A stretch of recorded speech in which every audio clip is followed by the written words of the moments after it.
Good evening. आज हमारी class कल इसी से आगे जो हम कंटिन्यू करेंगे। यहां कल हमने किया था 1 से 10, तो आज हमारा पेज नंबर आ जाता है 99 एंड जो क्वेश्चन नंबर हम लेके चल रहे होंगे एक्सरसाइजेज के, दैट इज फ्रॉम 11 to 20। चलो ये बताओ, इन 10 सवाल में से कितने सोल्व हो पाए आप लोगों से? मतलब 5 के आंसर आगे, 5 के, कम से कम 5।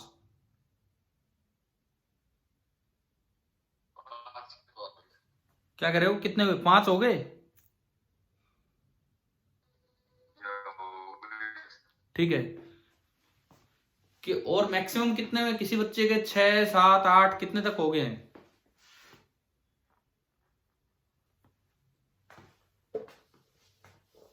ये हम हटाएं कल वाला काम और क्वेश्चन नंबर 11 से अब हम स्टार्ट कर रहे हैं। जल्दी डिस्कशन हो जाएगा तो जल्दी खत्म हो जाएगी क्लास। 20 तक हमें करना है, उतना 10 सवालों का टारगेट है। क्वेश्चन नंबर 11, हीट ट्रांसफर जो चैप्टर है HCV का, वही हम लेके चल रहे हैं। देखिए, the ends of a metre stick, एक मीटर स्टिक मतलब 100 सेंटीमीटर लंबी स्टिक है, metre stick, are maintained at 100 degree Celsius and 0 degree Celsius, and one end of a rod, कोई दूसरी रोड है वो 25 डिग्री सेल्सियस पे है। देखिए, ये कोई एक मीटर स्टिक है, 1 मीटर की लंबी मतलब 100 सेंटीमीटर लंबी ये स्टिक है। ठीक है, और इसमें बोला गया है कि एक एंड तो 100 डिग्री पे कर दिया, मेंटेन कर रखा, मतलब ये सोर्स है 100 डिग्री सेल्सियस पे, तो ये सोर्स है। एंड एक जो एंड है वो आपका है 0 डिग्री सेल्सियस पे, वो सिंक है। एक 100 डिग्री सेल्सियस पे सोर्स है और एक 0 डिग्री सेल्सियस पे सिंक है। ये दो चीजें आपको दी हैं। One end of a road, आपको दूसरी रोड है, कोई अलग रोड है। इसके तो 2 एंड हो गए, मेरे को कोई और रोड दी गई है, ये कोई रोड है और उस रोड का एक एंड है 25 डिग्री सेल्सियस पे। रोड का एक एंड 25 डिग्री सेल्सियस पे है। Where should its other end be touched? One end of a rod is maintained at 25 degree Celsius. Where should its other end be touched on the metre stick so that there is no heat current in the road in the steady state? आपको यह बताना है कि इस road का दूसरा and, इस road का दूसरा एंड कहां टच किया जाए मीटर स्टिक पे, ताकि इस मीटर स्टिक में कोई करंट फ्लो ना करे। ये आपको बताना है। धीरे धीरे बच्चे जुड़ रहे हैं तो मैं बीच बीच में उन्हें एंट्री देता जा रहा हूं।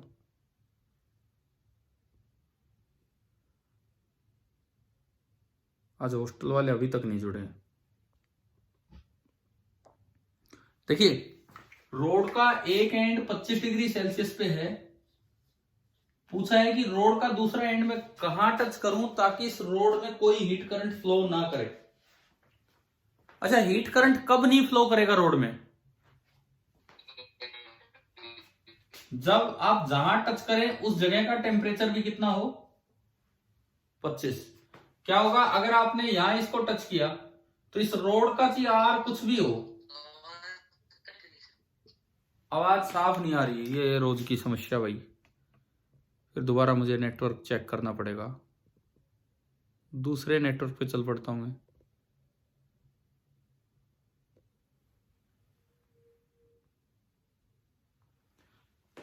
हाँ जी, अब बताओ, अब कैसी क्लैरिटी है? सुन रही है मेरी आवाज या नहीं?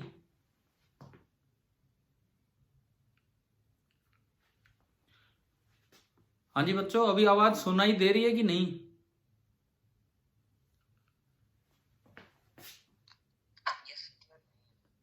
तो ठीक है, मैं कंटिन्यू करूं फिर इस नेटवर्क पे। देखिए, रोड की चीज आर रोड कुछ भी हो, आर नोट, लेकिन अगर डेल्टा थीटा 0 हो जाए, अगर डेल्टा थीटा 0 हो जाए तो करंट थ्रू रोड भी कितना हो जाएगा? क्योंकि करंट होता है डेल्टा थीटा अपॉन आर। तो जब एक एंड रोड का 25 डिग्री पे है तो दूसरा एंड कहां टच करूं? तो वहां टच करिए, वहां टच कीजिए जहां पे 25 डिग्री सेल्सियस ही टेम्परेचर है। क्लियर? आप किसी भी एंड से दूरी x मान लो, तो दूसरी साइड से कितनी बनेगी? सेंटीमीटर में, ये सेंटीमीटर है, एक्स सेंटीमीटर, चाहे आप एक्स इधर से मानो तो वो 100 माइनस एक्स हो जाएगी। अब आपने पिछले 2-3 बार ये सीखा है कि बीच के किसी पॉइंट का टेम्परेचर कैसे निकालते हैं, सीखा है ना? कैसे निकालते हैं बीच के किसी पॉइंट का टेम्परेचर? जितना हीट करंट यहां से यहां आए उतना ही हीट करंट यहां से यहां जाए। I1 बराबर I2 स्टेडी स्टेट में। बताओ भाई, ये ध्यान है क्या ये वाला काम? हाँ जी बोलिए। ठीक है, तो मैंने I1 लिखा, I1 है 100 minus 25 75 upon 1/k into L, ये 100 माइनस x सेंटीमीटर में ही है, डिवाइडेड बाई a बराबर उधर 25 माइनस 0 यानी कि 25 अपॉन 1/k, मटेरियल सेम है, x बाई a, ka से ka कैंसिल, ये 25 ये 3 75, क्रॉस मल्टीप्लाई किया, 3x is equal to 100 minus x, और you can say 4x is equal to 100। सही है, यही चल रहा है। x आ गया 25 सेंटीमीटर, 0 डिग्री वाले से 25 सेंटीमीटर और 100 डिग्री वाले से 75 सेंटीमीटर। आंसर कहां से दे रखा है क्वेश्चन में? उसमें आंसर कहां से दिया हुआ है? 25 सेंटीमीटर है कि 75 सेंटीमीटर बुक में आंसर?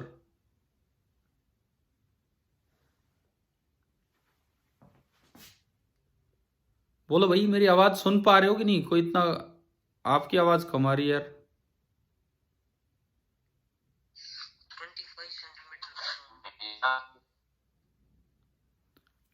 25 सेंटीमीटर कहां से? फ्रॉम द,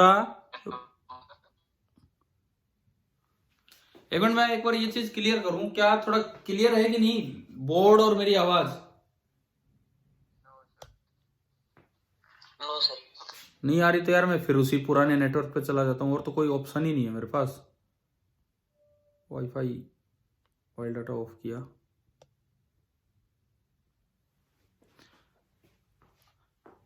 अब जैसी आएगी आएगी भाई, यही है एक लास्ट ऑप्शन, इसके अलावा कुछ बचा नहीं है, नेटवर्क की भी लिमिटेशन है।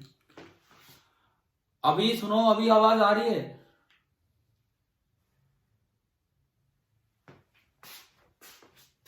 चलिए ये बताओ, ये पहला सवाल समझ आया कि नहीं आया, कैसे किया हमने?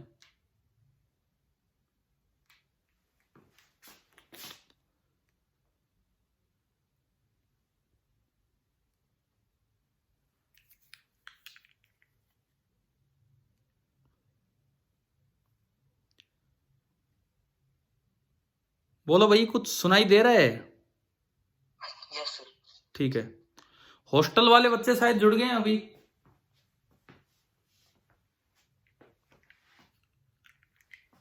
हाँ जी हॉस्टलर्स, आप आ चुके हैं क्या?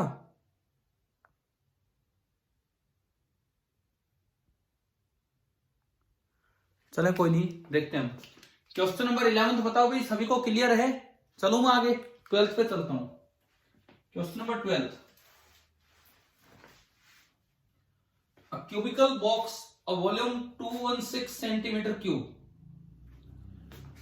कुछ भी मैं आगे बढ़ूं तो सबसे पहले मुझे ये बताओ, उस क्यूबिकल बॉक्स की एज लेंथ कितनी है? क्वेश्चन नंबर 12 पे मैं जा रहा हूं। जब आपको वॉल्यूम दिया है 216 सेंटीमीटर क्यूब, इसका मतलब उसकी जो एज लेंथ होगी, एज लेंथ में अगर ए से डिनोट करूं तो वो 6 आ रही है शायद, 6 का क्यूब करेंगे तो 216 आ जाएगा, है ना?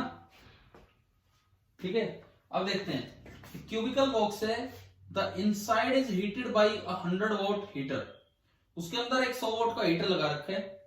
It is found that the temperature difference between the inside and outside surface is 5 degree Celsius in steady state. देखिए क्या है, डायग्राम क्लियर होना चाहिए बिल्कुल। एक क्यूबिकल बॉक्स है,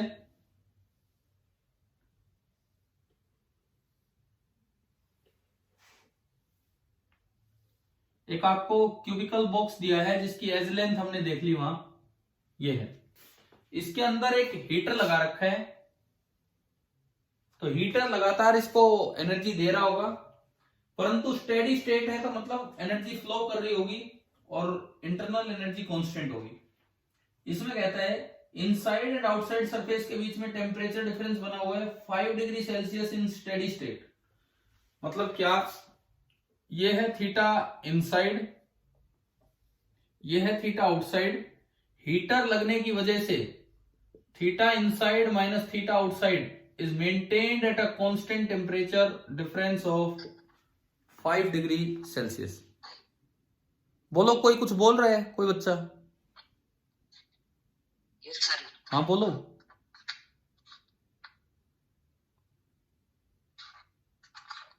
नहीं यस सर। चले हम आगे बढ़ते हैं, सुनिए। तो ये लिखता है इसमें कि assuming that the entire electrical energy spent appears as heat, find the thermal conductivity of the slab। आपको थर्मल कंडक्टिविटी बतानी है कि इसकी कितनी होगी, ये आपको बताना है। कैसे कैसे करें बताओ भाई। सारी की सारी जो हीट एनर्जी हीटर दे रहा है वो हीट के रूप में जाती जा रही है। हीटर जो दे रहा है पावर वोट में, वो आपको दे रखा है, कितनी दे रखी है, 100 वोट। हीटर की जो पावर है दैट इज 100 वोट। तो आपको अभी ये बताना है किस तरह से मैं इसको रिलेट करूं। देखिए कितने फेस हैं इसके, कितने फेस हैं ये बताओ क्यूब के? 6 फेस हैं। अंदर जो एनर्जी मिल रही है वो 100 जूल पर सेकेंड मिल रही है, 100 वोट। तो एक फेस में से कितनी निकलनी होगी ये बताओ, ताकि स्टेडी स्टेट मेंटेन हो। हाँ, यानी कि जो हीट करंट होगा, heat current through each face, heat current through each face that should B 100/6 vote. क्या ये बात समझ आई? हमने क्या किया था, कल भी एक सवाल लिया था जिसमें एक सिलेंडर था, उसके 2 फ्लैट फेस थे, बोला था कि वॉल नॉन कंडक्टिंग है, फ्लैट फेस में से निकलता है। तो उसमें ये आया था कि नहीं कि जितना भी हीट निकालनी है दोनों में से आधी आधी निकाल दो। ध्यान है? हाँ, तो ये भी गलती मैंने कल वहां भी कहा था, मिस्टेक हो जाती है, इसीलिए यहां दोबारा बोल रहा हूं, ये मिस्टेक हो जाती है, थोड़ा ध्यान रखें। तो हर एक फेस में से जो हीट करंट निकलना है वो 100 वोट नहीं बल्कि 100 वोट 6 निकलना है, ये थोड़ा ध्यान रखना था। और एक फेस में से हीट करंट निकालना है तो आसानी से निकाल दो। डेल्टा थीटा कितना है किसी एक फेस में से, किसी भी एक फेस में से delta theta, theta in minus theta out कितना है, 5। डेल्टा थीटा है 5 डिग्री सेल्सियस। अब आपको किसी एक फेस की थर्मल रेजिस्टेंस निकालनी है, किसी भी एक फेस की थर्मल रेजिस्टेंस। तो फॉर्मूला लगाया 1/K L/A। एक बार संभालते हैं इसमें क्या क्या दे रखा है। 1/K, K कितना दिया हुआ है ना, K तो शायद हमें निकालना है, ठीक है, K हमें निकालना है। थिकनेस दे रखी है शीट की, बिल्कुल दे रखी है 0.1 सेंटीमीटर। देखिए ये जो थिकनेस है ये L का काम करेगी 0.1 सेंटीमीटर, क्योंकि हीट यूं आ रही है फ्लो करके, हीट यूं आ रही है, तो ये L है एक फेस में। तो R ऑफ फेस अगर मैं लिखूं 1/K इंटू L, L है 0.1 सेंटीमीटर, तो 0.1 into 10⁻⁻² metre divided by area, तो यही होगा पूरा 6/6, 36 सेंटीमीटर स्क्वायर। तो 36 इंटू 10⁻⁻4। SI में आपका R ये आया, R ऑफ फेस ये आ गया, और एक फेस में से जो करंट जाना है वो ये जाना है, अभी हमने सीखा। और डेल्टा थीटा है 5 डिग्री सेल्सियस। तो आपने इक्वेशन लगाई 100/6 I through each face is equal to 5/1/K, तो K ऊपर चला गया, 0.1 इंटू 10⁻⁻², और ये यहां पे आया 36 इंटू 10⁻⁻4। तो अगर यहां से मैं SI यूनिट में K निकालूं तो ये आ रहा है 100 into 0.1 into 10⁻⁻² upon 6 into 5 into 36 into 10⁻⁻4। और यूनिट क्या होती है K की? K की यूनिट केल्विन पर वोट नहीं होती, वोट पर केल्विन मीटर। वो जो आर की यूनिट थी वो थी केल्विन पर वोट, है ना। ठीक है, बताओ एक बार ये 12th क्वेश्चन समझ आया कि नहीं है। आप अगर देखो इसमें कैलकुलेशन करो तो बहुत मुश्किल नहीं है, अगर आप कैलकुलेशन भी करना चाहें तो बड़ी आसान है। ये 10 की पावर -3 है ये, और ये -4 है, ये कटेगा, एक 10 की पावर -1 बचेगा, ऊपर जाके 1000 हो गया, 1000, 1000 बटे 30, 100 बटे 3, तो ये आ रहा है 100/3 इंटू 36, ये आपका है। आप एक बार आंसर अपना, ये हो गया था कि नहीं हुआ था ये बताओ आप लोग। हो गया सर। हाँ तो ठीक है, इससे आ जाएगा, ये सॉल्व करके ना जो भी होगा इस तरह से कैलकुलेट हो जाएगा। ठीक है, चलूंगा आगे, ये काट पीट लेना, मैं आगे बढ़ता हूँ। 4 पे काट भी दोगे तो 25, और 9 4 3 27, 25/27 इसका आंसर आ रहा है। वो आपका चीज कैसे भी दिया हो पीछे, 25/27 इसका आंसर है। चलते हैं हम क्वेश्चन नंबर 13।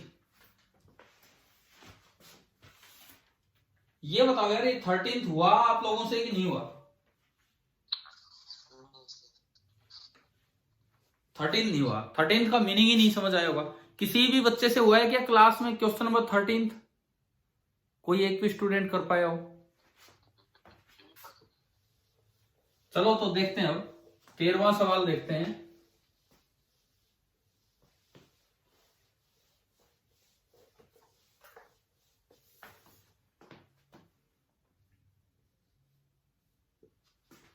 देखो question number 13, figure shows water in a container having 2 mm thick wall made of a material of thermal conductivity. ठीक है, ये 0.5 दे रखा है, एक कंटेनर दे रखा है,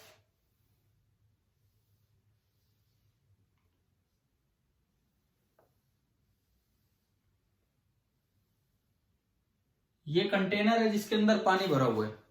इस तरह की कोई सूचना हमें दी गई है, इसके अंदर पानी भरा गया है, इसकी जो वॉल्स हैं वो 2 mm थिक है, ये जो दीवारें हैं ये 2 मिलीमीटर थिक है, और कंडक्टिविटी ऑफ वॉल्स है 0.5, ऐसा ही नहीं दिया हुआ है, के की वैल्यू है 0.5। उसके बाद the container is kept in A melting ice bath eight 0 degree Celsius. Container को रखा गया है मेल्टिंग आइस बाथ में 0 डिग्री सेल्सियस पे। ठीक है, उसके बाद total surface area in contact with the water is 0.05 metre square.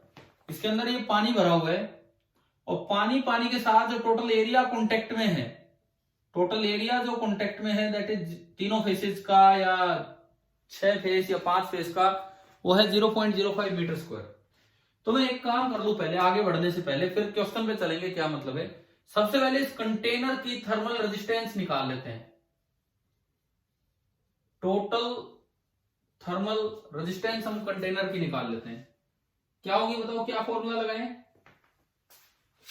1/k into L/A। अच्छा, हीट तो यूं फ्लो होनी है, हीट तो यूं फ्लो होनी है, तो यूं अगर जाएगी तो लेंथ का काम ये करेगा, और ये पूरा एरिया हो गया, तो 1/0.5 इंटू लेंथ 2 मिलीमीटर, तो 2 इंटू 10⁻³ और एरिया 0.05। ये आपका आर है। आर समझ में आया क्या कैसे लिखा है?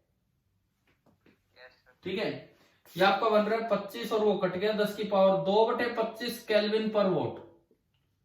टोटल जो आर है पूरे कंटेनर का वो ये आया 2/25 केल्विन पर वोट। ठीक है, अब ये बताओ मैंने हीट फ्लो की डायरेक्शन बाहर की तरफ क्यों दिखाई है? क्योंकि इसको एक मेल्टिंग आइस बाथ में रखा है, मतलब बाहर का तापमान है 0 डिग्री सेल्सियस, और इसके अंदर कितना है पानी का, बाहर का जो टेम्परेचर है दैट इज 0 डिग्री सेल्सियस। एक बार अंदर का बताओ ना, पानी का कितना है? क्वेश्चन पढ़ के कहीं देख के, कितना है वाटर का? 1 डिग्री सेल्सियस। तो बाहर कम है तो अंदर से बाहर हीट फ्लो करेगी, लेकिन अगर हीट फ्लो करेगी तो टेम्परेचर कांस्टेंट नहीं रह सकता है, थोड़ी देर में इक्वल हो जाएंगे। परंतु हम तो ये पढ़ते हैं कि स्टेडी स्टेट पे तो टेम्परेचर क्या रहेगा, कांस्टेंट रहेगा।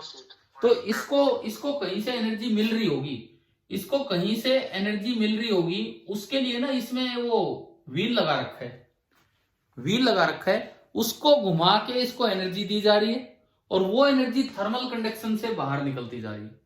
व्हील को घुमा के, व्हील को घुमाया जा रहा है मान लो किसी स्पीड v के साथ, उससे इसको एनर्जी दी जा रही है और वही एनर्जी बाहर निकलती जाएगी, तभी तो टेम्परेचर कांस्टेंट रह पाएगा। क्या क्या कॉन्सेप्ट है इस सवाल का, समझ आ गया क्या? Yes sir. देखो मैं पानी में व्हील घुमा रहा हूं, उससे पानी गर्म हो रहा है और बदले में वो गर्मी बाहर निकलती जा रही है, तो इसलिए पानी का टेम्परेचर मेंटेन्ड है, कांस्टेंट। ठीक है, तो देखिए मुझे केवल इन दो चीजों को इक्वेट करना है कि I wheel that should be equal to I wall. Wheel से जो करंट इसको मिल रहा है, वॉल्स में से वो करंट बाहर निकलता जा रहा है। वॉल्स का करंट मैं पहले लिख ही लूं, करंट थ्रू वॉल कितने वॉट भाई, delta theta by R. Delta theta कितना है, दिख रहा है बड़ी आसानी से, बाई आर। तो यह आपका आया 12.5 वॉट, यानी कि इतने हीट करंट, मतलब इतनी पावर ये लगातार बाहर भेजता जा रहा है, तो बदले में इसको भी तो मिलनी चाहिए इतनी पावर। अब इसको कितनी पावर मिल रही है, वो तो व्हील दे रहा है। भाई व्हील पे फोर्स कितना लग रहा है, अरे कुछ कुछ ये क्या कर रखा है इसने, मैं डायग्राम दोबारा देखता हूँ। मास अटैच कर रखा है, मास अटैच कर रखा है। क्या मास में एक्सेलरेशन है या कांस्टेंट स्पीड से जा रहा है मास, बताओ? थोड़ी देर में कांस्टेंट हो गया। हाँ वो तभी स्टेडी स्टेट तभी आएगी। कांस्टेंट स्पीड है तो इसका मतलब एक्सेलरेशन जीरो, एक्सेलरेशन जीरो तो मतलब mg और t बराबर होंगे। यानी कि यहां से जो फोर्स लग रहा है व्हील पे घुमाने के लिए, जो फोर्स लग रहा है वो कितना लग रहा है, mg लग रहा है। ठीक है, और व्हील घूमता जा रहा है v स्पीड से। हमने मैकेनिकल पावर का फॉर्मूला पढ़ा होगा F dot V work energy में।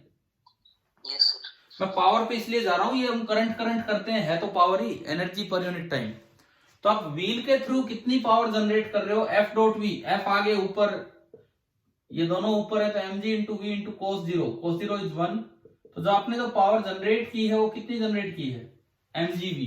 मतलब जो आई व्हील है करंट थ्रू व्हील पावर देने का, वो तो mgv है, और आई वॉल है 12.5। अब ये बताओ निकालना क्या है आपको इस सवाल में, मास।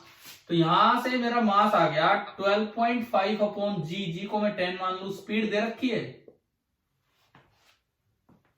कितनी है स्पीड, 10 सेंटीमीटर पर सेकेंड। 10 सेंटीमीटर पर सेकेंड मतलब 0.1 मीटर पर सेकेंड, ये कट गया तो ये आपका आया 12.5 किलोग्राम। अभी बताओ क्या ये सवाल क्लियर हुआ कि नहीं हुआ? आंसर यही है।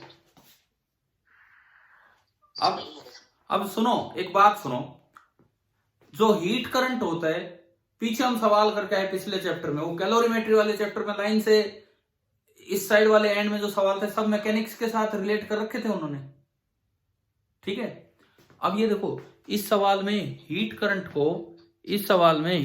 को मैकेनिक्स से रिलेट किया, तो हमें एक बात समझ आनी चाहिए, हीट करंट होता है वॉट में और मैकेनिक्स में वॉट में हम बोलते हैं पावर। तो यानी कि आप अगर बाहर से कोई फोर्स लगा के आप एनर्जी दे रहे हैं तो उसका जो हीट करंट होगा वो पावर ही होगी।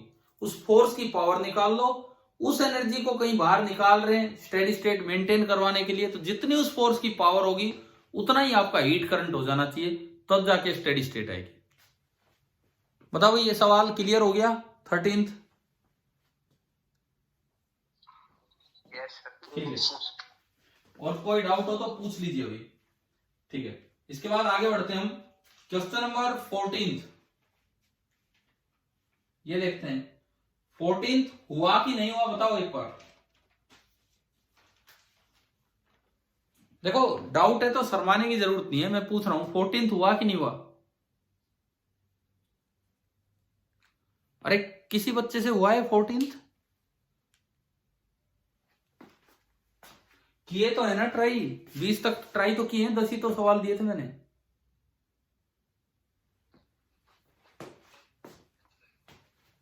कोई हाँ ना कोई जवाब ही नहीं देते हो।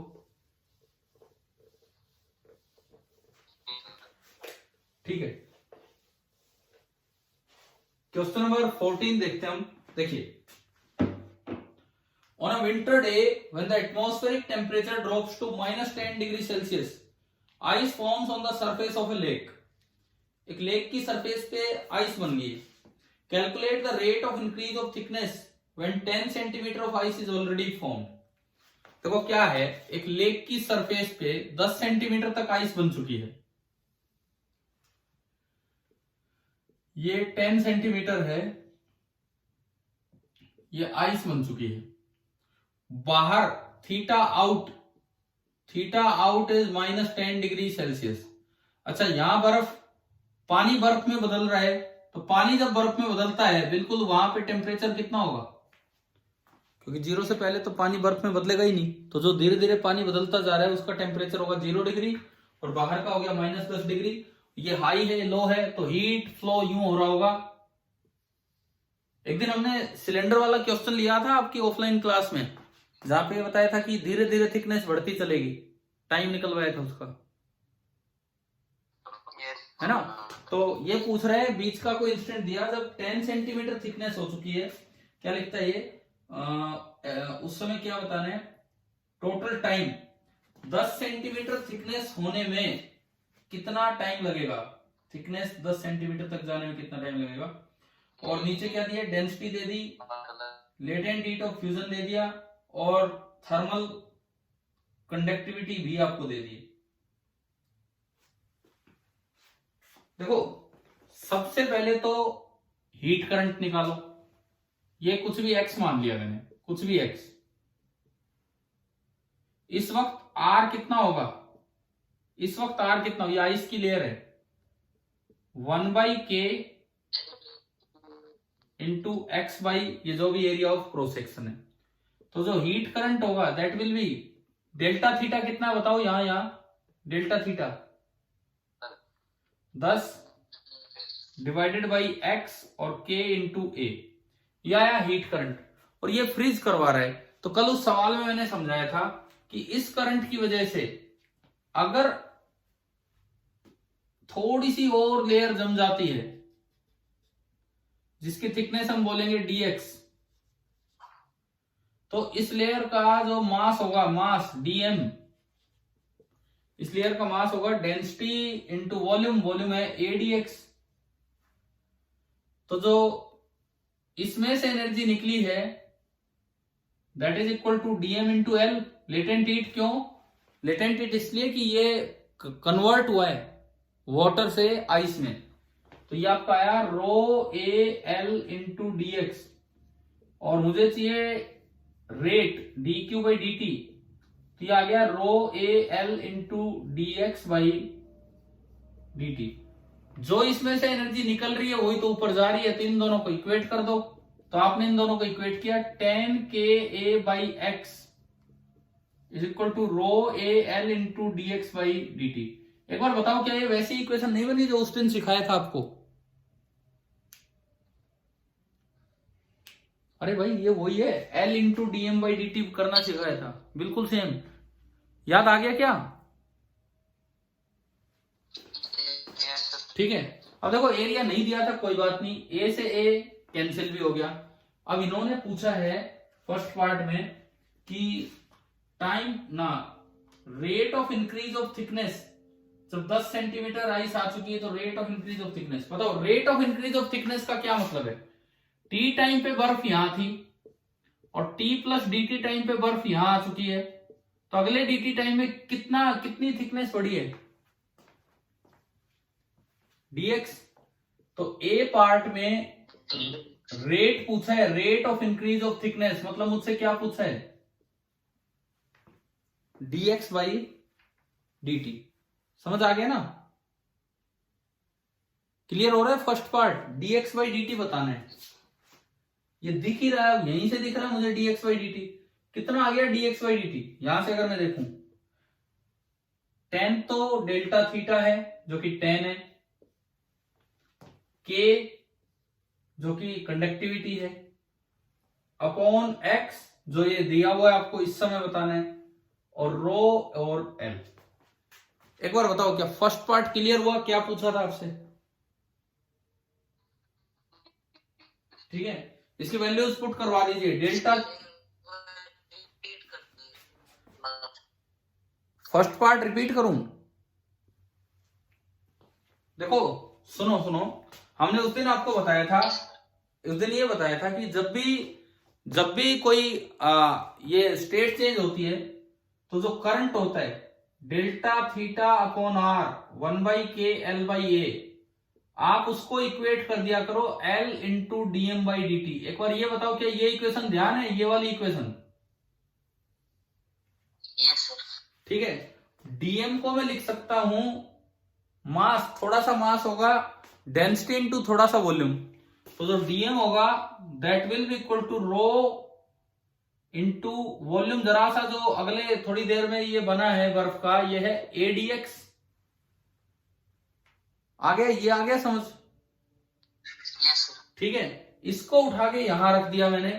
अगर मैं इसको उठा के यहां रख दूं तो ये बनता है डेल्टा थीटा, अच्छा के ऊपर चला गया, by L is equal to capital L latent heat है, रो और ए तो बाहर आ जाएगा, और बाहर क्या आ जाएगा, डीएम की वैल्यू रखिए, और डिवाइड बाई है डीटी। देखो ए से ए कैंसिल हो गया, और dx बाई dt निकालना है तो ये वही आ गया जो शायद वहां लिखा होगा हमने, रो एल को नीचे ले जाओ, रो एल को नीचे ले जाओगे तो ये आपका आया dx बाई dt। क्या क्लियर हुआ कि नहीं बताओ? ठीक है, इसमें केवल वैल्यूज पुट कर लो। डेल्टा थीटा है 10, k कितना है एक बार बोल दो, मैं देख लेता हूं। k कंडक्टिविटी 1.7, आइस की कंडक्टिविटी 1.7, x किस समय बताना जब ये 10 सेंटीमीटर है 0.1, डेंसिटी इसकी दे रखी होगी, वाटर की जो डेंसिटी है दैट इज 1000, वही लेनी है हमें, और लेटेंट हीट भी आपको दी होगी। लेटेंट हीट गिवन है कितनी, लेटेंट हीट है 3.36 इंटू 10 टू पावर 5, 3.36 इंटू 10⁵। चलो इसको सोल्व करोगे आपका आंसर आ जाएगा। यूनिट क्या होगी इसकी, यूनिट क्या होगी, यूनिट? अच्छा ये बताओ यूनिट आ गई समझ की नहीं?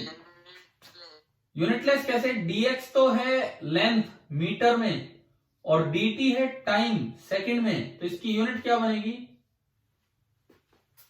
मीटर पर सेकंड। क्लियर? मुझे ये और बताओ कि ये 1000 तो पानी की डेंसिटी होती है, हमने बर्फ की क्यों नहीं ली, पानी की क्यों ली है डेंसिटी? ये किसका मास था जो अभी कन्वर्ट हुआ है बर्फ में, किसका मास था ये कौन सा मास है? पानी का है ना, पानी का मास अभी कन्वर्ट हुआ है, ये पानी का मास है, ये dx लेयर पानी की थी जो अब आइस में कन्वर्ट हुई है, a इसका एरिया है।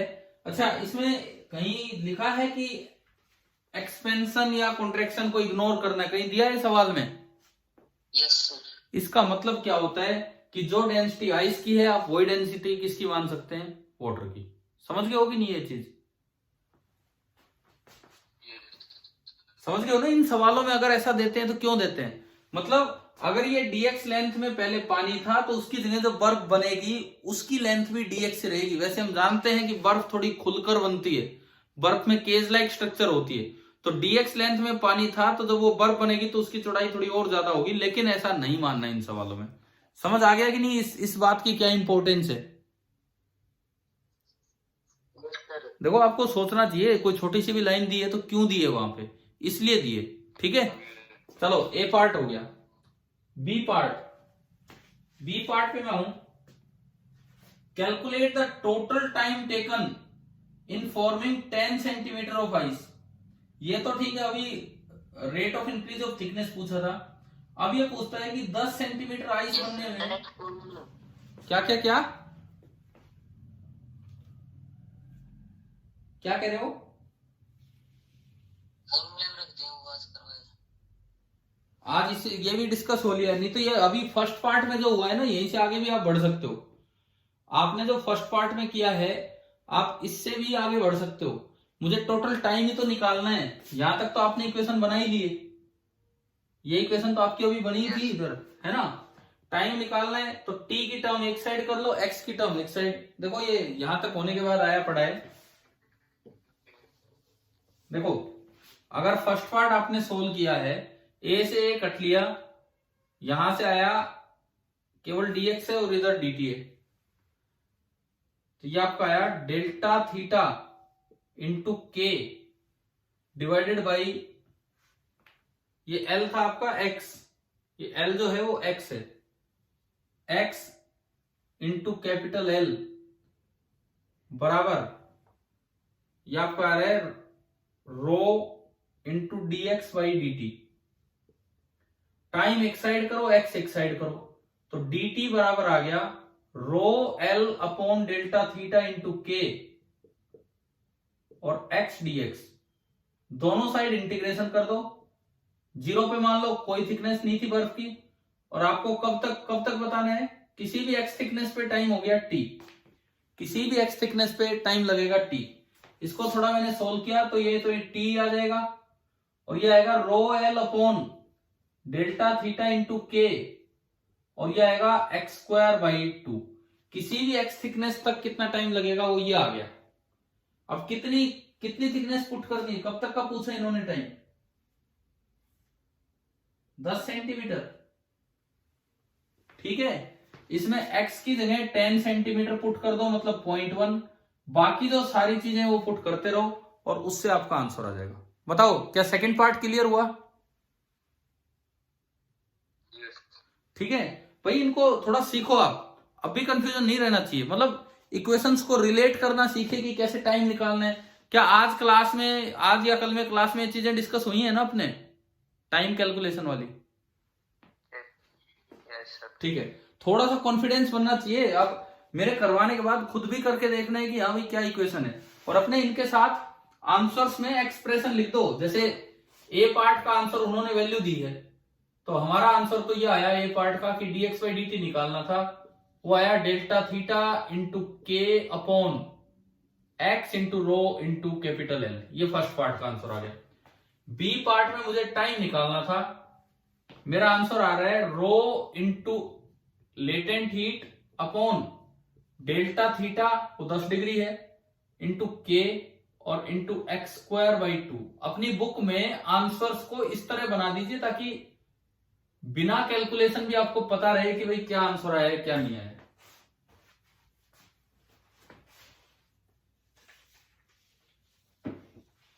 समझ आ गए दोनों पार्ट? Yes sir. ठीक है, तो ये पुट कर लेना आप, आपके आंसर तो आ ही जाएंगे।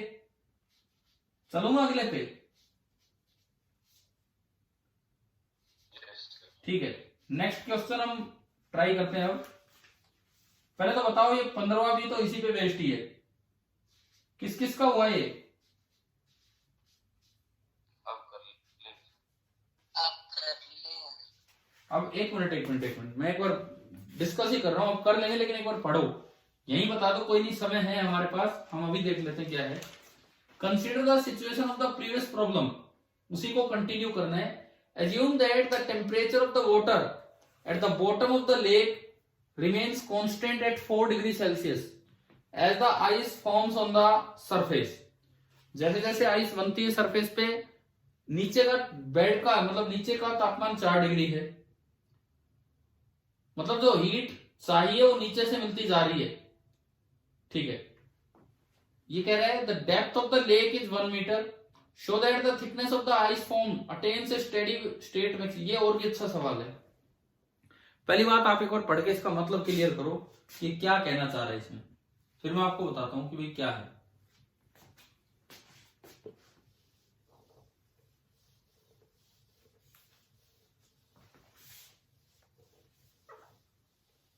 कितने कितने पार्टिसिपेंट हैं अभी?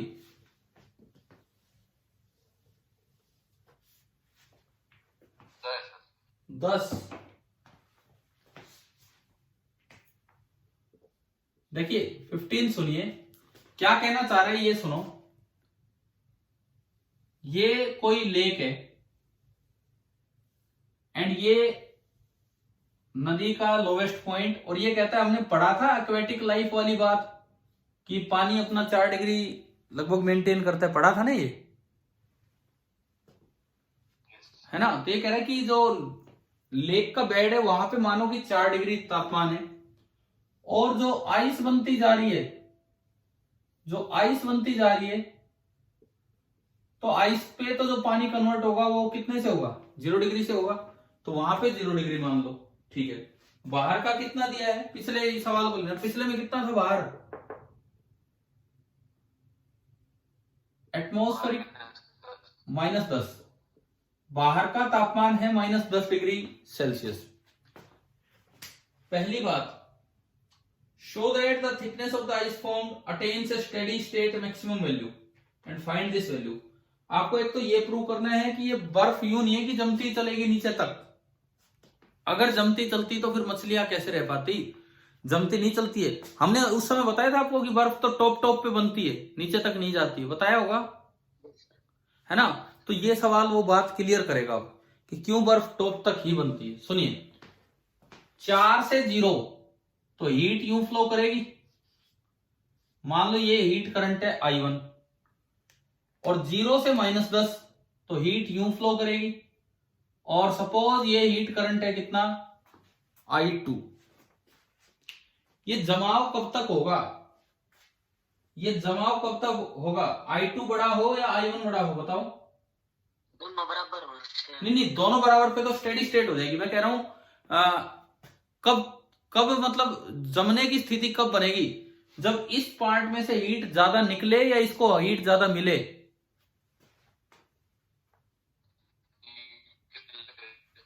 इसमें से हीट ज्यादा निकले। तो फॉर फ्रीजिंग, अगर आप फ्रीजिंग चाहते हो, बर्फ जमाना चाहते हो, तो I2 should be greater than I1। एक बार ये बताओ, क्या ये कंडीशन समझ आ गई है कि नहीं, ठीक है। टोटल लेंथ कितनी दी है, ये डेप्थ कितनी दी है आपको, total depth 1 metre, total depth हमें दी है 1 मीटर, ठीक है। मैं मान लूं कि ये बीच में कोई भी x सेंटीमीटर बन चुकी है, x सेंटीमीटर या x मीटर ही मान लो, x मीटर बन चुकी है ये, यहां तक आइस। तो इस वक्त देखो k आइस अलग होगा, k आइस कितना है 1.7, के आइस एक बार देख के बताओ, के वाटर तो और भी कम होगा, के वाटर कितना है, के वाटर है 0.5। क्या ये दो बातें समझ आ गई हैं, ठीक है। अब देखिए, मैं अगर I2 लिखूं, I2 यहां से, तो टेम्परेचर डिफरेंस वही 10 upon 1/k into length x by area A मान लो। फिर मैं I1 लिखूं, I1 ये temperature difference 4 upon 1/k, k कितना 0.5 और इंटू x बाई ए। एक बार बताओ क्या ये समझ आया यहां तक, ठीक है। 1 माइनस x।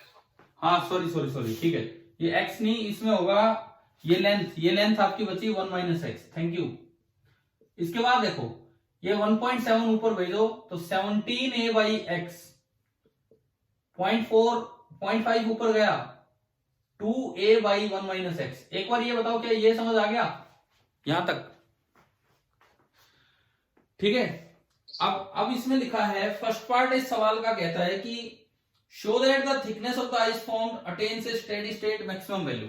तो फ्रीजिंग अगर चाहते हो तो बर्फ में से ज्यादा हीट निकले और कम हीट मिले तब तक फ्रीजिंग चलेगी। तो मैंने ये कंडीशन लगाई, I2 को ज्यादा किया I1 से, 17a by x this should be greater than 2a upon 1 minus x. a से a गया, क्रॉस किया तो 17 minus 17x should be greater than 2x, 17 should be greater than 19x, और यू कैन से x should be less than, कितना आ रहा है, 17/19 metre.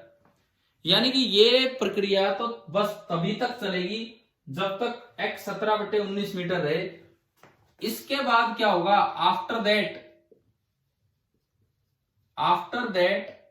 I2 will become equal to I1. This implies thickness of ice will become constant. अब और freezing नहीं हो पाएगी, और बर्फ अपनी कांस्टेंट। और दूसरी बात, अगले पार्ट में क्या पूछा आपसे, अगले पार्ट में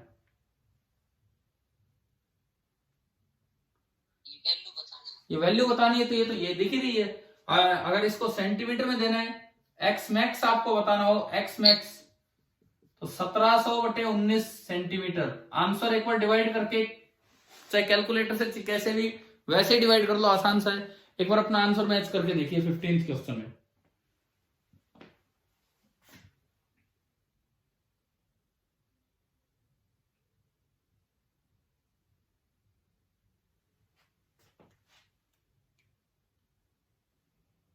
हाँ भाई, आ गया।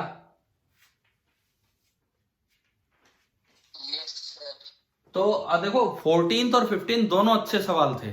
15th ने हमें ये क्लियर किया है वो काम कि क्यों ये बर्फ नीचे तक नहीं जाती है। थोड़ी देर में हीट फ्लो का दोनों का रेट बराबर हो जाता है, तो उसके बाद और बर्फ की थिकनेस नहीं बढ़ पाती है। कुछ सवाल समझ आने लगे हैं ना ढंग से?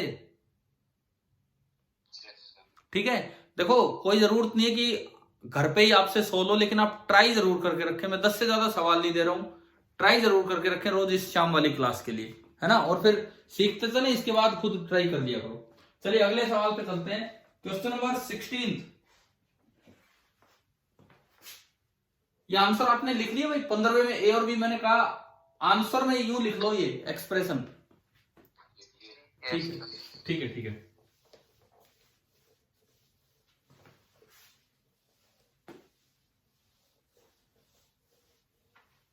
क्वेश्चन नंबर हम आगे हैं 16 पे। क्वेश्चन नंबर 16 देखते हैं। 3 rods of length 20 centimeter and area 1 centimeter square each are joined to form a triangle ABC। देखो 3 रोड हैं, एक ये, मैंने रोड को उस लाइन से दिखा दिया, एक ये और एक ये, एक एंड ए, एक एंड बी और एक एंड सी। तीनों रोड का लेंथ और एरिया बराबर है, के अलग अलग है। ए बी का के है 50, इस वाली रोड का के है 50, बीसी रोड का के आपको दिया है 200 और एसी का 400, और इसका के है 400। बाकी जो एल है वो कॉमन है 20 सेंटीमीटर, मतलब 0.2 मीटर। एरिया भी सबका सेम है, एरिया ऑफ द रोड है 1 सेंटीमीटर स्क्वायर, 10⁻⁻⁴ मीटर स्क्वायर। ये रोड है ये पूरी यूं, कभी ये वैसी दिख रही हो, ये पूरी एक रोड है ऐसे, तीनों की तीनों ये रोड्स हैं ऐसी, ठीक है ना, इस तरह से ये अरेंजमेंट है। और क्या दिया है, टेम्परेचर दे दिए तीनों जंक्शंस पे, ए पे 40, बी पे 80 और सी पे भी 80। ये 40 डिग्री सेल्सियस पे, ये 80 डिग्री सेल्सियस पे, और ये भी 80 डिग्री सेल्सियस। यहां तो डेल्टा थीटा ही खत्म कर दिया बीसी में। तो अब क्या पूछता है इसमें, find the rate of heat flowing through the rod A B B C. बस यही काम, यही है, तो बड़ा आसान सवाल है, हो जाना चाहिए आपसे, है ना। Yes sir.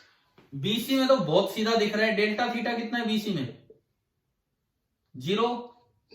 तो करंट फ्लो भी कितना हो गया, हीट फ्लो 0 रेट, ठीक है। इसमें डेल्टा थीटा कितना है, इस वाले में इधर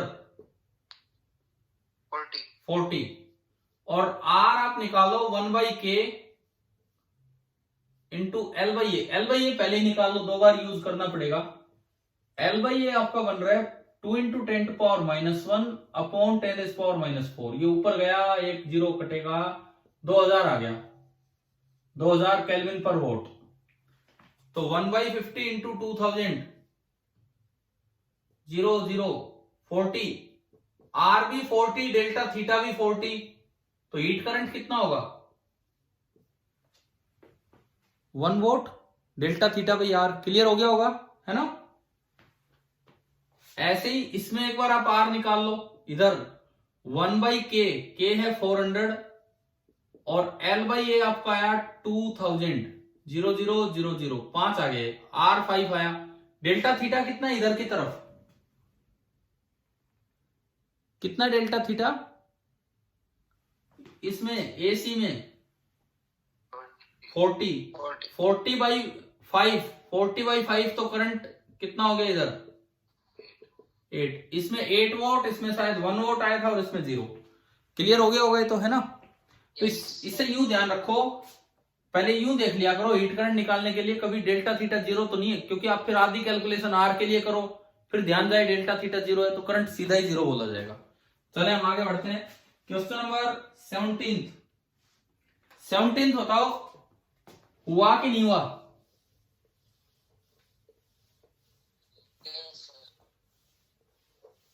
देखिए 17 देखिए, a semicircular rod is joined at its end to a straight rod of the same material and same cross sectional area. The straight rod forms a diameter of the other end. एक road तो ये बना दी और एक road ये बना दी, एक तो डायमीट्रिकल रोड बना दी और एक ये सेमी सर्कुलर रोड बना दी। दोनों का एरिया भी सेम है, मटेरियल भी सेम है, ये दिया गया है। Junctions are maintained at different temperature.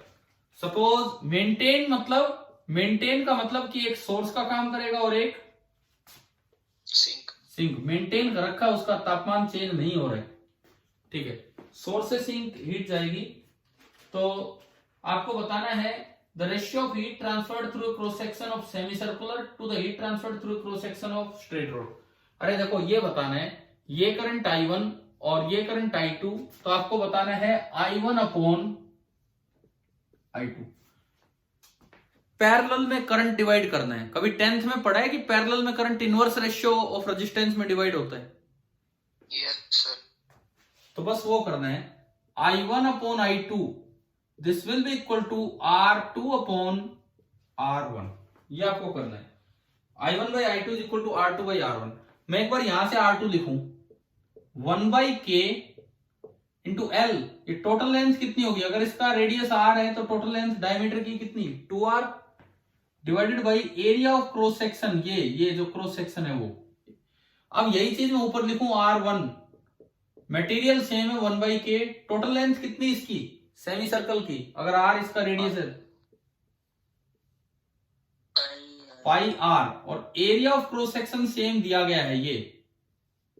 तो आप जब इसमें वैल्यूज पुट करोगे, R2 बाई R1 आपने पुट किया तो देखो क्या बच रहा है, K से K गया, R बाई A से R बाई A गया, R2 में ऊपर 2 बचा और R1 में नीचे पाई।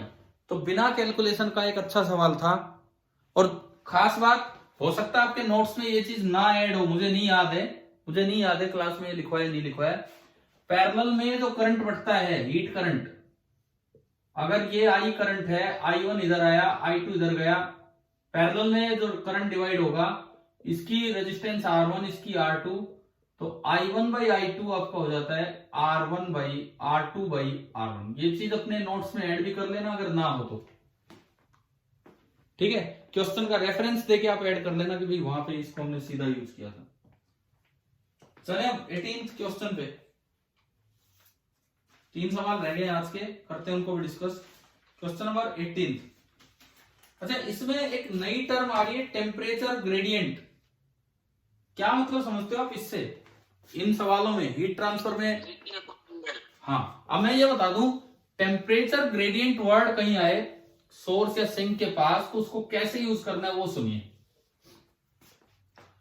आप I का फॉर्मूला रखते हैं delta theta upon 1/k into L/A, ये फॉर्मूला आप याद रखते हैं।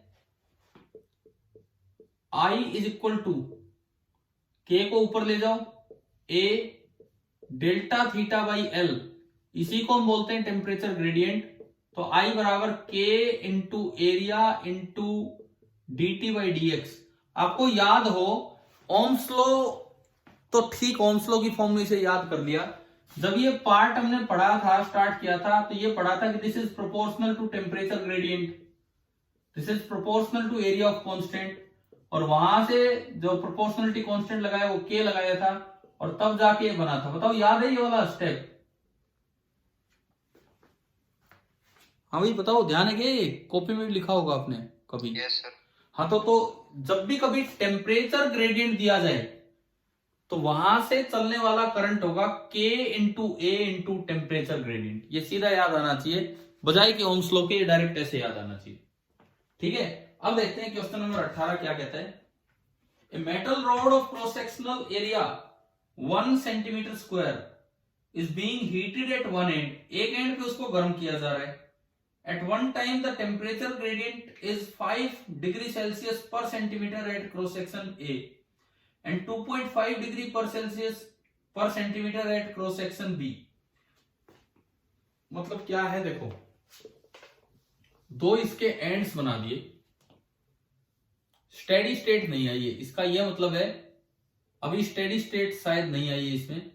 एक एंड A है और एक एंड B है। यहां का dt बाई dx अलग दे दिया, शायद 5 दिया है पहले तो। ए एंड पे आपको दिया है dt बाई dx, हाँ 5 ही दे रखा है। ठीक है, ये 5 इसको SI में कन्वर्ट करो, डिग्री सेल्सियस पर सेंटीमीटर है, SI में कितना होगा ये बताओ भाई। डिग्री सेल्सियस और केल्विन तो सेम होते हैं टेम्परेचर चेंज के हिसाब में, है ना? एक सेंटीमीटर में कितने मीटर? एक सेंटीमीटर में कितने मीटर? 1/100। एक सेंटीमीटर में 1/100 मीटर। तो ये आपका dt बाई dx इधर कितना हो गया? 500 केल्विन पर मीटर। बताओ समझ आया ये?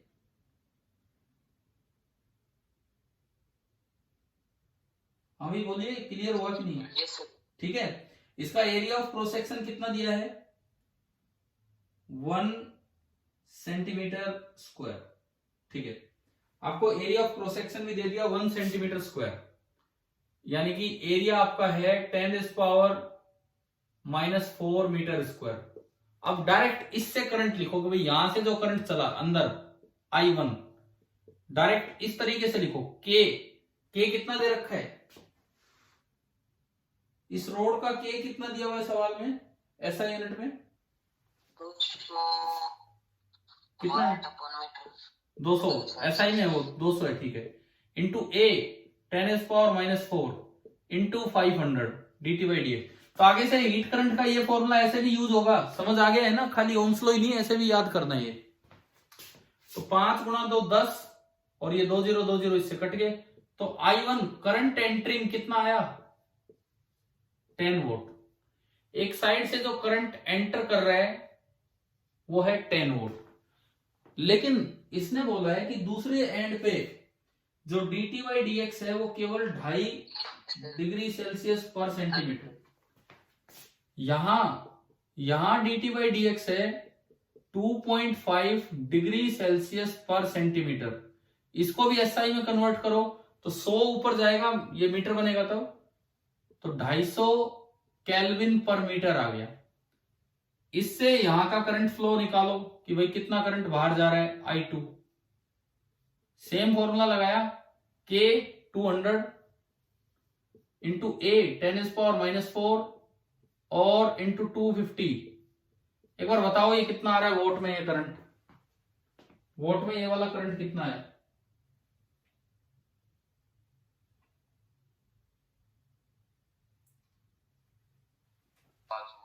5 वोल्ट। तो स्टेडी स्टेट तो नहीं है। स्टेडी स्टेट अगर होती तो जितना करंट आता उतना ही बाहर निकलता।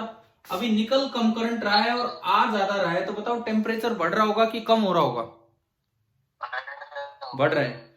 इससे देखो, आप सवाल में पूछा आपसे कि टेम्परेचर बढ़ने की क्या रेट है, तो देखो जो net current entering, net current entering कितना बन रहा है जो इसका टेम्परेचर बढ़ाएगा? 10 वोल्ट माइनस 5 वोल्ट, कितना आया? 5 वोल्ट। ठीक है, तो रेट ऑफ टेम्परेचर चेंज मैं उसे लिखूं अगर D theta by D t,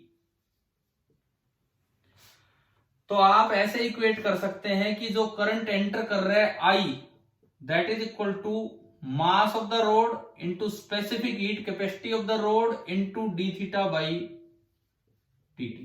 बताओ भाई ये समझ आया क्या? Yes sir. अगर ये मेल्ट हो रहा होता तो आई को मैं बराबर कर देता L into D M by D T, है ना? यही तो दो बातें हैं बस। ठीक है, मुझे d theta by D t चाहिए, तो d theta by D t आ गया I upon M into C. क्या क्वेश्चन में मास ऑफ द रोड दिया है? मास ऑफ द रोड या specific heat capacity of the rod? Heat capacity दे रखी है सर। अच्छा, हीट कैपेसिटी क्या होती थी? Mass into specific heat capacity को ही तो हम हीट कैपेसिटी बोलते थे। Yes sir. तो ये आ गया आई अपॉन हीट कैपेसिटी। इस सवाल में एक अच्छी बात ये है, कोई बच्चा यहां तक भी पहुंच के गलती कर जाता है, मास ढूंढता रहता है, जबकि इन्होंने हीट कैपेसिटी दे दी। डायरेक्ट यूज करो, ये तो है 5, हीट कैपेसिटी कितनी दी है?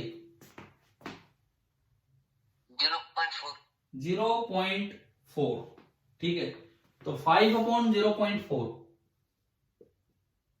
ये आ गया 55/4, 25/2, 12.5। और ये D theta by D T है, तो डिग्री सेल्सियस पर सेकंड या केल्विन पर सेकंड। बताओ भाई, समझ आए? सवाल समझ आए? ये 18th। ठीक है, इसने हमें यह बताया कि हीट करंट को ऐसे भी याद रखना चाहिए अगर टेम्परेचर ग्रेडियंट दिया हो तो, ओम्स लॉ की तरह नहीं बल्कि ऐसे भी। ठीक है, चलिए हम अब देखो, ये उस दिन जब खाली ओम्स लॉ नहीं, आपको इसीलिए बताया गया था कि सवालों में ऐसे भी यूज होता है, नहीं तो ये बताने की कोई जरूरत भी नहीं थी इतनी खास। चलते हैं हम सवाल नंबर 19, आज का सेकंड लास्ट क्वेश्चन ये है हमारा। यार ये पता है, आधी दिक्कत तो यूं होती है, डायग्राम ही नहीं समझ में आ रहा होता बच्चे को। अगर ये प्रैक्टिस नहीं कर रखी होती तो डायग्राम ही नहीं समझ आता कि भाई क्या तो है इसमें क्या नहीं, और खाली फॉर्मूले लगाने में लगे रहते हैं। 19वां सवाल देखते हैं। 19th, steam at 120 degree Celsius is continuously passed through a 50 centimeter long rubber tube of inner and outer radii 1 and 1.2। अरे जैसे गैस का पाइप होता है, गैस का एक पाइप है ऐसे, उसका कुछ इनर रेडियस है, उसका कुछ आउटर रेडियस है। समझ गए हो? गैस पाइप जो होते हैं उसकी तरह से। Yes sir. ये बीच में मटेरियल है ये, और ये अंदर से होलो पाइप है, इसमें से स्टीम पास हो रही है। इसमें से स्टीम पास हो रही है, और रूम टेम्परेचर है 30 डिग्री और स्टीम का टेम्परेचर है 120 degree. Room temperature is 30 degree, लेकिन जो इसमें से स्टीम जा रही है उसका टेम्परेचर है 120 डिग्री, इस तरह से। ठीक है, calculate the rate of flow of heat through the walls of the tube. Thermal conductivity आपको दे दी है, थर्मल कंडक्टिविटी आपको दी गई है, कितनी है? आप एक बार यूं बताओ, इसमें जो हीट निकलेगी उस बात का आप जवाब दीजिए। वो यूं निकलेगी या आगे की तरफ निकलेगी? हीट कैसे फ्लो करेगी? इसकी वॉल्स में से निकलेगी या इसके अंदर यूं जा रही है? वॉल्स में से। इसकी वॉल्स में से, एक सिलेंडर की वॉल्स में से हीट निकलनी है। मान लो ये रेडियस दे रखे हैं, सिलेंडर का इनर रेडियस है R1, सिलेंडर का आउटर रेडियस है R2। तो बताओ, अगर हीट यूं निकलती है तो R का क्या फॉर्मूला होता है? अगर हीट यूं निकलती है तो R, आज अगर याद हो यार, आज या कल हुआ था शायद ये काम। Yes sir. अपनी कॉपी चेक करो आप, ऐसे थोड़ी। अरे ये फॉर्मूला डेराइव किया था हमने, यहां से कुछ भी x दूरी पे जाके फिर थोड़ा dx, और ये एक बार फॉर्मूला मैच करो। मुझे एग्जैक्टली याद नहीं है, शायद यही था, एक बार मैच कीजिए। यही था सर। यही था ना? तो बस, तो यार इसमें तो देखो डेल्टा थीटा कितना है? 90 डिग्री। अच्छा, कितने बच्चों को ये डायग्राम समझ आ गया था कि ये वाला सवाल है? नहीं आया? डायग्राम नहीं आया था समझ में? आ गया था? ठीक है। अब देखिए इधर सुने, हर्षित ने बोला है यस, ठीक है, और भी जिसको आया था सही है। इधर देखिए डेल्टा थीटा ये हो गया, आर में एक बार निकालूं। अच्छा, इसको सोल्व करने के लिए आपको ln of r2 by r1 की जरूरत पड़ेगी। तो मेरी बुक में मैंने कभी पहले लिखा होगा कि log of 1.2 to the base 10 होता है 0.079।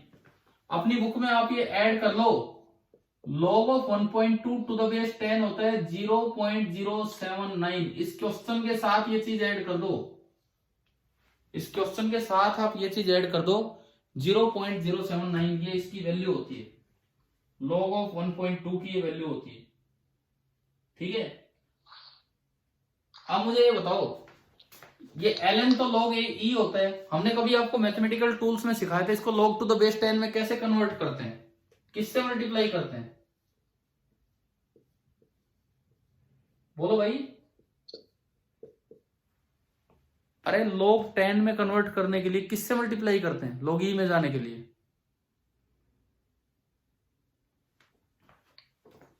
अरे नियरली 2.3 बताया है कि नहीं, पहले बताओ।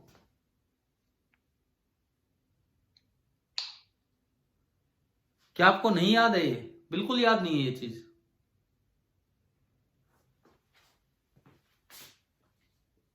log x to the base e कभी ये बताया था 2.3026 into log x to the base 10?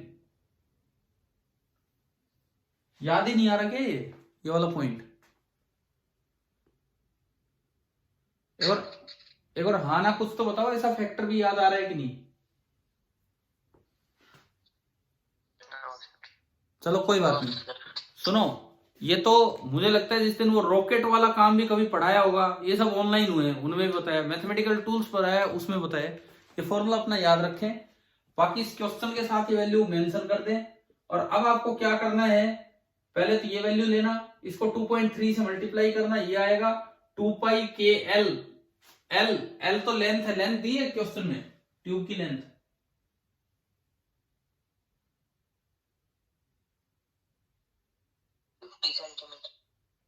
कितनी देर की है? 50 सेंटीमीटर। तो जो L है दैट इज 0.5। अब आप बताओ क्या ये सोल्व करोगे कि नहीं अपने आप? ठीक है, कर लेना। और ये ऐसी बातें तो याद रखा करो यार मैथमेटिकली ये पॉइंट्स। आखिरी सवाल पे हम आते हैं, आज का आखिरी सवाल, क्वेश्चन नंबर 20। भाई हॉस्टलर हैं कि नहीं है मीटिंग में, हॉस्टल वाले बच्चे? नहीं आए सर, नहीं आए तो थे, बीच में 2-3 बार ज्वाइन किया, लेकिन पता नहीं क्यों वो कंटिन्यू ही नहीं हुआ। बॉयज हॉस्टल 2-3 बार लिखा तो आया था। चलिए क्वेश्चन नंबर 20 पे हम चलते हैं, आखिरी सवाल आज। क्या कह रहे हो? एक मिनट देख लेता हूँ एक बार ना।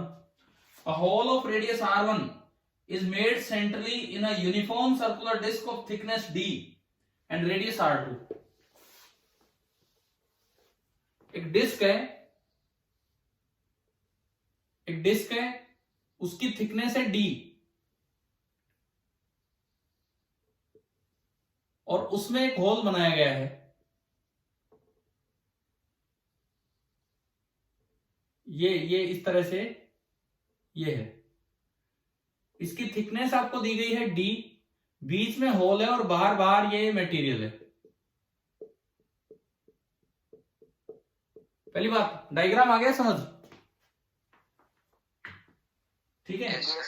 और उसका inner surface, inner radius r2 ना r1 है, और यूनिफॉर्म डिस्क थी जिसका आउटर रेडियस है r2।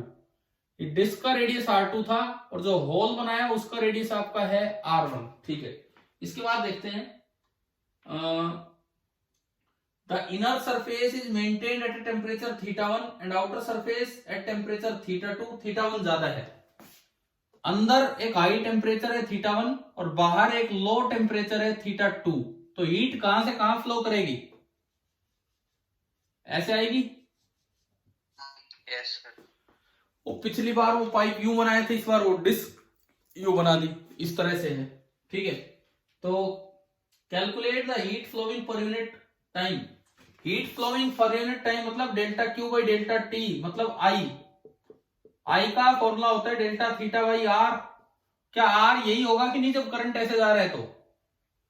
Yes sir. सेम होगा। तो डेल्टा थीटा आपका हो गया theta 1 minus theta 2 upon R. क्या ये रखते हैं? आंसर मैच हो रहा है आपका? ये वापस रखते हैं इसमें। ये आपने रखा ln of R2 by R1 और ये ऊपर जाएगा 2 पाई के एल। एक बार ये बताओ आंसर मैच हो गया होगा? ऐसे ही दिया है कुछ और कर रखा है?